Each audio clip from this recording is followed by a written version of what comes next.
The Charlotte Hornets get the dub yesterday against the Toronto Raptors. Kon Knueppel becomes the hero, and so does Miles Bridges in the clutch. And why did LaMelo Ball get the boot in the fourth quarter and overtime? What's going on, everybody? My name is Keenan Costain, and welcome back to another episode of Hornets Recaps. And on today's episode, we'll be celebrating a 118 to 111 win against the Toronto Raptors in overtime. Man, oh man, what a game! Kon Knueppel, Miles Bridges, Brandon Miller, all in the lineup. LaMelo Ball, got Ryan Culprenner, all in the lineup. And without further ado, instead of me just naming names, let's go over the recap and let's go over the box score. All right, so the box score reads 118, 111, like I mentioned before, in overtime at Spectrum Center. And the stats read like this. For the Charlotte Hornets, we have Collin Sexton with 18 points, 33 minutes support time, with 5 assists and 1 rebound. We also had Brandon Miller come up pretty well in this game with 25 minutes of court time, only 7 points in this game, 3 assists and 2 rebounds. Kon Knueppel, 20 points, 6 rebounds and 4 assists in 37 minutes. And the hero of this game, along with Kon Knueppel, was Miles Bridges with 35 points, 3 assists and 0 rebounds and 0 assists, excuse me, with 41 minutes of court time, plus 7 in the plus minus category, which is unbelievable from what he's been putting up the last few games. And with that, let's go over the Toronto Raptors box score.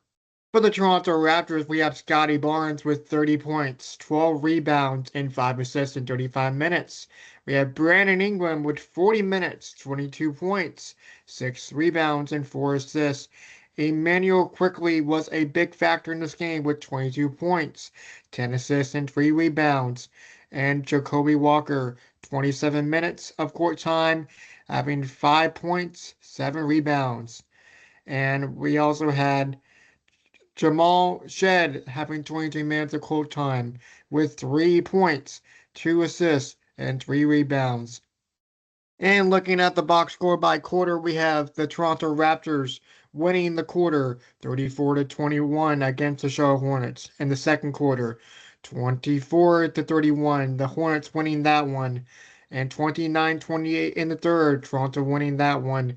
And 24-17 in the fourth. And in overtime, the Hornets put up 14 points and the Toronto Raptors with 7.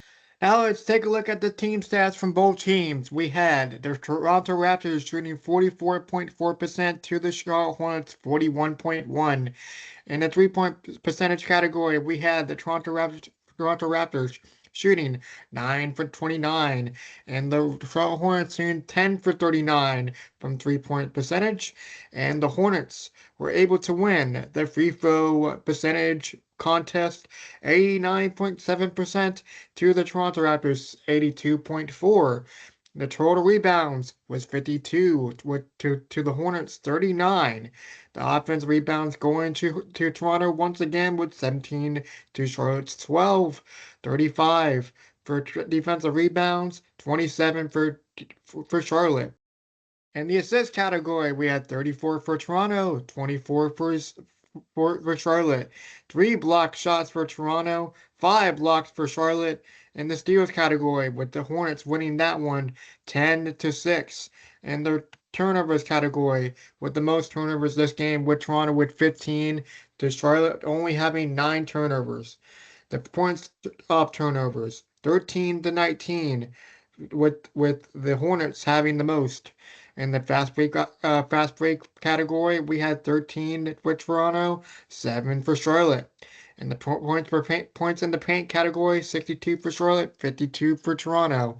In the points per possession, 1.2 for Charlotte, 1.1 for Toronto. In the personal fouls category, what it goes to the Toronto Raptors having 26 fouls in this contest to 19 for Charlotte. For the largest lead category, the biggest lead for the Toronto Raptors was 17, and the largest lead for the Hornets was 7, and that turned out to be the win, being 118 to 111, a 7-point victory. All right, so in this game, ladies and gentlemen, wow, I have no words.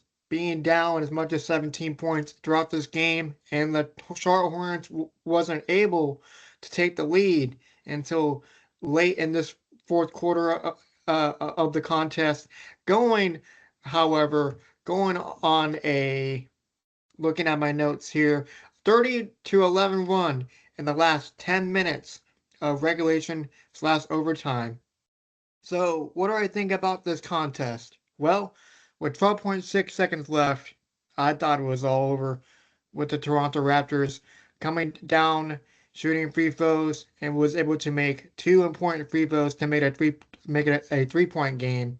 And before that, Miles Bridges was able to get fouled and was able to shoot free throws on his own, missing the first one and making the second one, making it a 1-point lead for Toronto.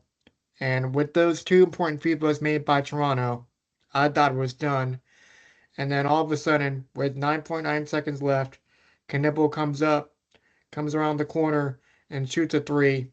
And I thought, yep, I've seen this before. And all of a sudden, boom, it goes in. So the Toronto Raptors inbounded the ball with about 10.1 seconds left on the clock because time was added. So Brandon Ingram decides to go to work, tries to go for the win for the Raptors, uh, goes for the win for the Raptors, being tied at 104 apiece, and was able to come on down and and and decides to attempt a tough contested fadeaway mid-range shot, and it goes begging, and we go into overtime. And that is when Miles Bridges decides to take the matter of his take the mat wait. And coming into overtime, Miles Bridges decides, you know what? This is my time to shine. Get out of my way. And that is exactly what he did in that overtime period, taking over the game, doing what he does best, which is driving to the basket and making wide open shots. And in the last video that I made, he decides to play hero ball and decides to do not what he does best throughout the last video that I made, but in this particular case, he does what he does best. Drives to the basket, makes clutch shots when it matters, and displays Miles Bridges basketball.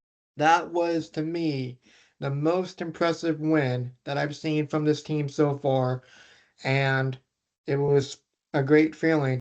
Now, with one particular player, LaMelo Ball, was able to play this game, so he was able to play back-to-back games for the first time in a long while. And throughout this game, LaMelo Ball didn't shoot the ball particularly well, but he did some other great things with so many great assists, so many great rebounds, and let's see what his stat line was. Okay, it was 14 points, as 5 assists, 2 rebounds, and only 22 minutes of court time. And yet, throughout this game, he did struggle with foul trouble once again. Not a big surprise. Pretty much his entire career, he's pretty much struggled with staying out of foul trouble. And Charles Lee, throughout the fourth quarter, was like, you know what? Have a seat. Let these other guys uh, take care of this game. And also, I want to bring up Sion James, who actually replaced LaMelo Ball, and also Colin Sexton as well, with LaMelo Ball and Brandon Miller being on the bench, playing back to back for the first time in a long time. So my question is, or to you guys, is LaMelo Ball benched because he didn't play well? Is it because of the injury? My answer is yes to both of those questions. I think LaMelo Ball has dealt with some injuries, as we know, this season, and it's still on a minutes restriction. And the second part I just don't think he's shot the ball particularly well. And I just think with him taking a back seat and letting Kon Knueppel and Colin Sexton and even Sion James take the wheel and do what they do on this team is really important. So what I'm really trying to say is LaMelo Ball a leader or is he a backseat driver?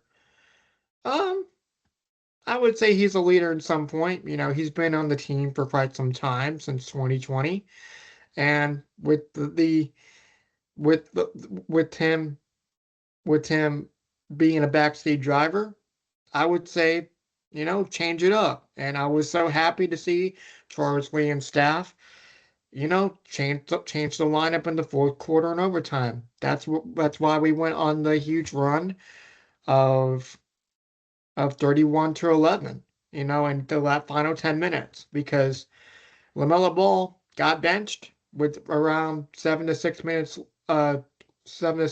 left to go in the fourth and didn't play in overtime at all. And like I said, Miles Bridges, Colin Sexton, and Kon Knueppel was able to take care of the ball and take care of the rest of it and the final stages of the contest. And with LaMelo Ball, people are saying, "Oh, he should be traded. He shouldn't be here. What is he doing? What is coach doing?" I think what Charles Lee and the coaching staff has done is changing the strategy up. With you don't need the best player on the court all the time, and LaMelo Ball still needs to be healthy to contribute in what Charles Lee and the coaching staff needs to handle. And despite the fact that LaMelo Ball doesn't play in clutch moments, that's okay. You know, Charles Lee did the right thing last night of having Colin Sexton, Sion James, Miles Bridges on the floor, taking care of the heavy work with Brandon Miller and LaMelo Ball out. So that's really important that with Charles Lee and the coaching staff, changing things up with rotations. And I was begging in the earlier videos throughout this series to beg Charles Lee to change the lineups around, and I'm really happy that he did. So it was a great win. I just love what I saw, and let's just see what happens against the Brooklyn Nets coming up here on Monday. And with the 2-game winning streak, will this type of situation have a boost of morality with the team? Does it change some rotations around with players coming back into the lineup like LaMelo Ball and Brandon Miller? Where will it change some ideas with other players coming off of injury, Grant Williams and Josh Green to name a few? We'll see. But with this win, I think it's really important that we beat, or that the Hornets beat, I should say, beat teams like this, like the Chicago Bulls, like the Toronto Raptors, because those teams are gonna be in a playoff conversation. And if the Hornets want to be in a playoff conversation, they gotta do things like this for sure. Now, like I said, LaMelo Ball is still going to play a factor, but I just think the coaching staff is going to go through some rotations, and if LaMelo Ball can continue to stay healthy and provide some effort in many different ways, I'm perfectly fine with that. So the next game will take place on Monday, December 1st at Barclays Center in New York, where the Hornets will take on the Brooklyn Nets for their 21st game of the year. So let's see if the Charlotte Hornets can continue their winning streak to make it 3 in a row, or will they lose to the Brooklyn Nets to be back on the losing column. So that will do it for another episode of Hornets Recaps. And if you like what you see, feel free to give it a like and subscribe below down for more. And until next time, my name is Keenan Costain, and I'll catch you guys in the next one. Bye, guys.